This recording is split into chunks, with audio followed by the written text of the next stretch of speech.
The Scream franchise has always been a mirror. In 1996, we reflected our obsession with the rules of the slasher. In 2022, it turned the lens on toxic fandom and requels. But with Scream 7, the mirror hasn't just cracked. It's been replaced by a digital billboard selling you a gambling app and a lukewarm bowl of nostalgia slop. After a production cycle that felt more like a corporate demolition derby than a creative process, Kevin Williamson has returned to the director's chair to bring the series full circle. Instead, he's delivered a film that feels less like a sharp deconstruction of horror and more like an in-universe stab sequel, the kind that the characters used to make fun of. Visually, Scream 7 tries to trade the slick, urban claustrophobia of Radio Silence's New York for a moody, elevated Midwest aesthetic. It wants to be Halloween 2018 by way of prestige TV drama. There's an attempt at a generational trauma atmosphere, heavy on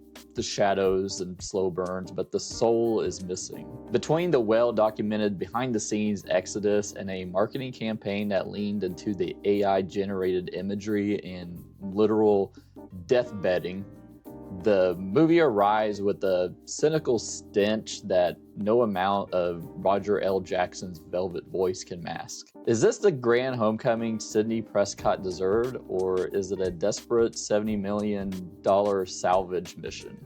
We're going to break down why this 30th anniversary celebration feels like a funeral of the franchise's dignity without spoiling a single frame of the third act. We pick up in the quiet, overcast town of Pine Grove, Indiana. Sidney Prescott, as always played by Neve Campbell, has finally achieved the one thing Ghostface always denied her, a life. She's domestic, living with her husband, Mark Evans, played by Joel McHale, who is replacing Patrick Dempsey, and their daughters. The peace lasts about as long as a landline dial tone. The new Ghostface emerges, but the target has shifted. The focus is squarely on Sidney's eldest daughter, Tatum, played by Isabel May, named after the aunt she never knew.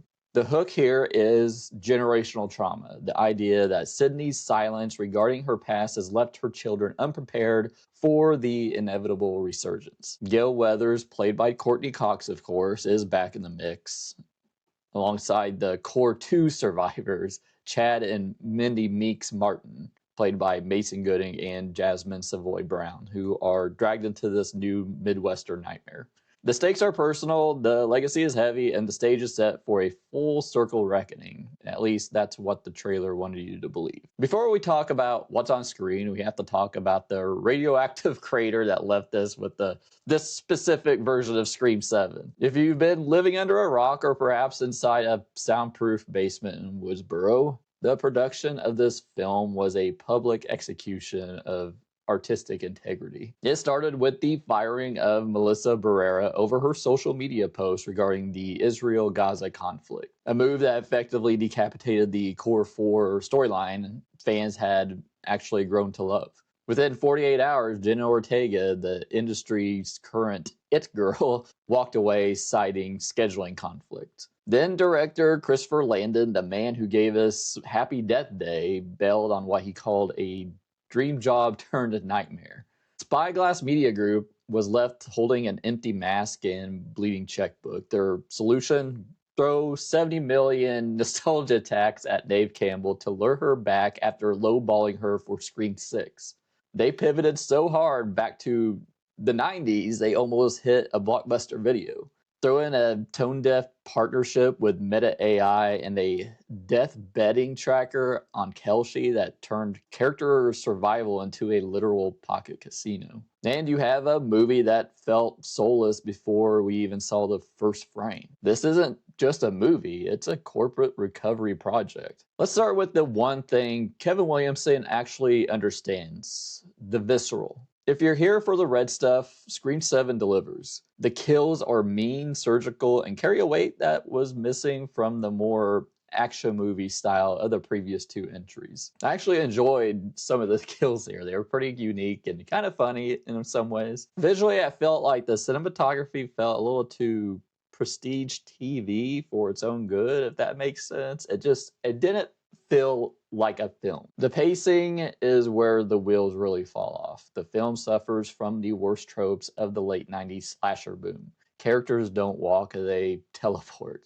Ghostface seems to possess the ability to be in 3 places at once with zero logistical explanation, breaking the human in a mask groundness that makes the franchise work. It's repetitive, dragging through long stretches of the generational trauma dialogue that feels less like Hereditary and more like a CW pilot. Neve Campbell is, as always, the anchor. She plays Sidney with the weary, protective steel that reminds you why she is the GOAT of Final Girls. But she's swimming upstream against a script that treats the supporting cast like cardboard cutouts. The relationship between Sidney and her daughter Tatum is fundamentally irritating. Suddenly, Tatum has a rebellion arc centered on Sidney's refusal to talk about her trauma, right as people are starting to die again. It feels forced, a manufactured conflict to drive a plot that has really nowhere else to go. Joel McHale is fine. He's clearly a Plan B replacement for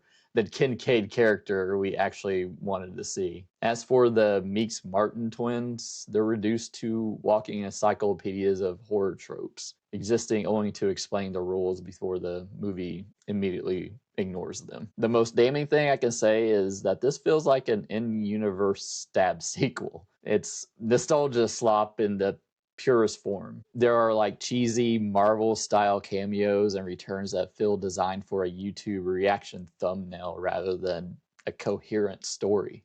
The AI subplot is handled with the subtlety of a sledgehammer, and the killer's motivation, it's arguably the weakest in the entire 30-year history of the brand, which I'm not going to get into here, but I am dropping a ending explain video, which will be at the end of the video for you to click on. For now, this is for completionists only. If you want to see Neve Campbell kick ass one more time, you'll get that, but you have to wade through a swamp of corporate cynicism and weak writing to find it. This really does burn all the goodwill that Radio Silence has built up in this era, landing as the worst entry since Scream 3, which I haven't seen since high school and I don't want to see it. I'm not going to do a comparison. I think they're probably on the same track for me. But overall, I'm giving Scream 7 a 1.5 out of 5 stars. Pretty good gore. The rest of the movie's pretty terrible.